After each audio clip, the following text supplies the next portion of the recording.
حضرت امام جعفر صادق رحمۃ اللہ علیہ کے بارے میں منقول ہے کہ خلیفہ منصور نے ایک رات اپنے وزیر سے کہا کہ جاؤ اور حضرت امام جعفر صادق رحمۃ اللہ علیہ کو پکڑ کر لاؤ تاکہ ان کو قتل کر دو۔ وزیر نے کہا کہ کیا وہ صادق جو گوشے نشین ہے، عبادت الہی میں مصروف ہے اور بادشاہ سے کسی قسم کا تعلق نہیں رکھتا؟ وزیر کی اس کلام سے بادشاہ ناراض ہوا اور مجبور ہو کر وزیر حضرت امام جعفر صادق رحمۃ اللہ علیہ کو بلانے کے لیے چلا گیا۔ بادشاہ نے اپنے غلاموں کو کہا کہ جب امام جعفر صادق رحمۃ اللہ علیہ تشریف لائے اور میں اپنے سر سے ٹوپی اتاروں تو تم اس وقت انہیں قتل کر دینا۔ چنانچہ جب آپ تشریف لائے تو خلیفہ تعظیم کے لیے اٹھا اور بڑی عزت کے ساتھ استقبال کے لیے دوڑا اور صدر پر آپ کو بٹھا کر غلاموں کی طرح دست بستہ بیٹھ گیا۔ غلاموں نے بڑا تعجب کیا۔ منصور نے آپ سے خدمت دریافت کی تو آپ نے فرمایا، دوبارہ مجھے مت بلاؤ تاکہ عبادت الہی میں مصروف رہوں۔ چنانچہ خلیفہ نے بصد عزت و اکرام آپ کو رخصت کیا اور اسی وقت بادشاہ سے پر ایسا لرزہ طاری ہوا کہ وہ بے ہوش ہو گیا اور 3 دن تک بدستور بے ہوش رہا۔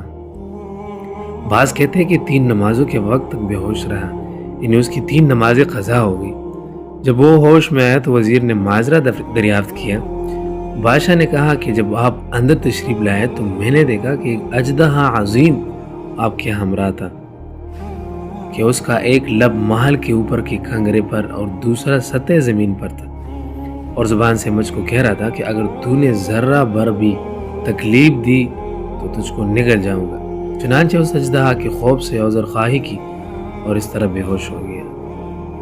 نقل کرتے ہیں ان کے بارے میں کہ ایک بار حضرت داؤد طائی رحمۃ اللہ علیہ آپ کی خدمت میں تشریف لائے اور کہا کہ اے فرزند رسول اللہ صلی اللہ علیہ وسلم، مجھ کو کچھ نصیحت کرے کیونکہ میرا دل سیاہ ہو گیا ہے۔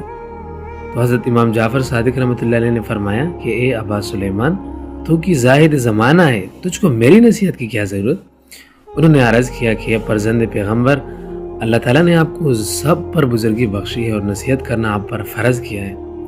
آپ نے فرمایا، اے ابا سلیمان، میں اس بات سے ڈرتا ہوں کہ روز قیامت میرے جد بزرگوار مجھ سے سوال نہ کرے کہ کیوں تم نے میری مشابہت کا حق ادا نہ کیا۔ جان لو کہ نصیحت نسبت نہیں، نیک اعمال پر منحصر ہے۔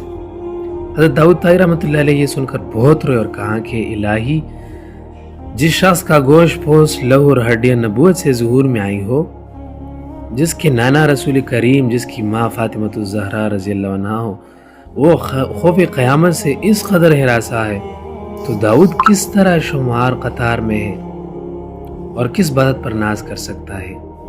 امام جعفر صادق رحمۃ اللہ علیہ کے بارے میں ایک اور واقعہ آتا ہے کہ ایک دن اپنے غلاموں کو مخاطب کر کے فرمایا کہ آؤ ہم سب آپس میں اس بات کا عہد کریں کہ ہم میں سے قیامت کے دن جو شخص نجات حاصل کرے وہ دوسرے کی نجات کی سفارش درگاہ الہی میں کرے گا۔ غلاموں نے حیرانی کے ساتھ عرض کیا، اے جگر گوش رسول کریم صلی اللہ علیہ وسلم، آپ کو ہم غریبوں کی سفارش کی کیا حاجت ہے جبکہ آپ کا نانا شفیع روز جزا ہے؟ آپ نے فرمایا کہ مجھے اپنے افعال سے شرم آتی ہے کہ کس طرح قیامت کے دن اپنے نانا کا چہرہ دیکھ سکوں۔